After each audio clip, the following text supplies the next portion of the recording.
markets. A digital public infrastructure, Bharat Trade Net, for international trade will be set up as a unified platform for trade documentation and financing solutions.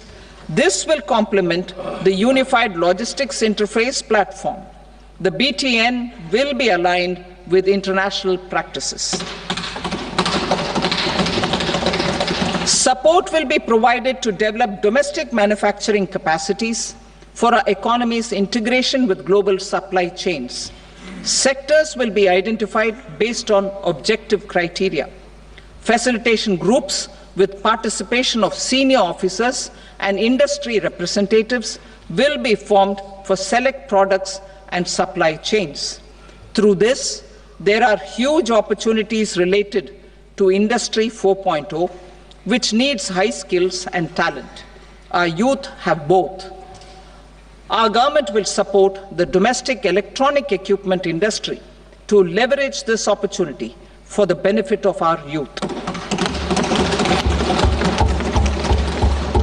A national framework will be formulated as guidance to states for promoting global capability centers in emerging Tier 2 cities.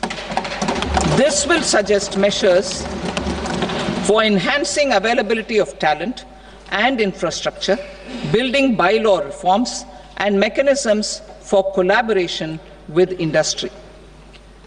Our government will facilitate upgradation of infrastructure and warehousing for air cargo, including high-value perishable horticultural produce.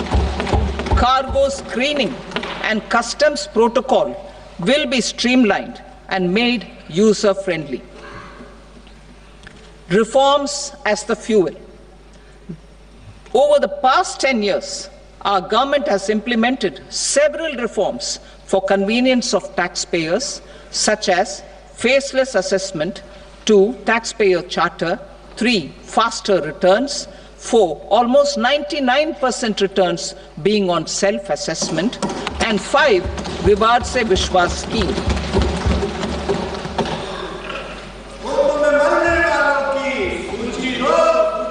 Continuing these efforts, I reaffirm the commitment of the Tax Department to trust first, scrutinize later. I also propose to introduce the new income tax bill next week. I will detail the indirect tax reforms and changes in direct taxes in Part B. Financial sector reforms. The FDI limit for the insurance sector will be raised from 74 to 100%. This enhanced limit will be available for those companies which invest the entire premium in India. The current guardrails and conditionalities associated with foreign investment will be reviewed and simplified.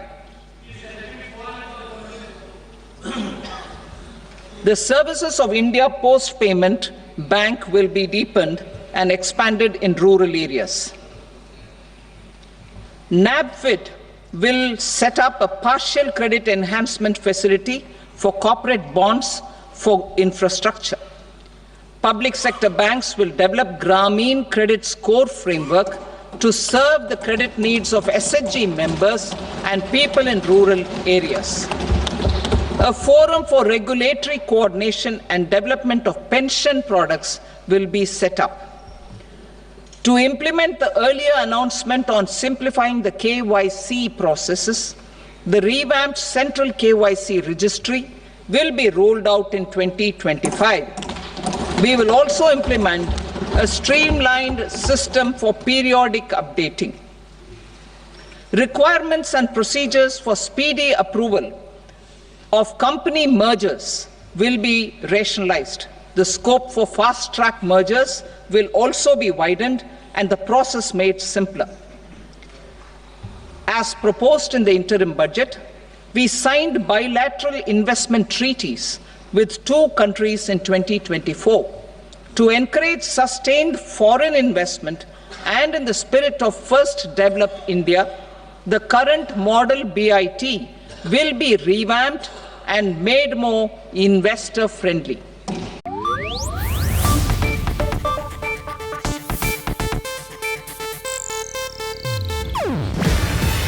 ಇದು Asianet news network ಪ್ರಸ್ತುತಿ. ನೀವು ನೋಡ್ತಿದ್ದೀರಾ Asianet ಸುವರ್ಣ news.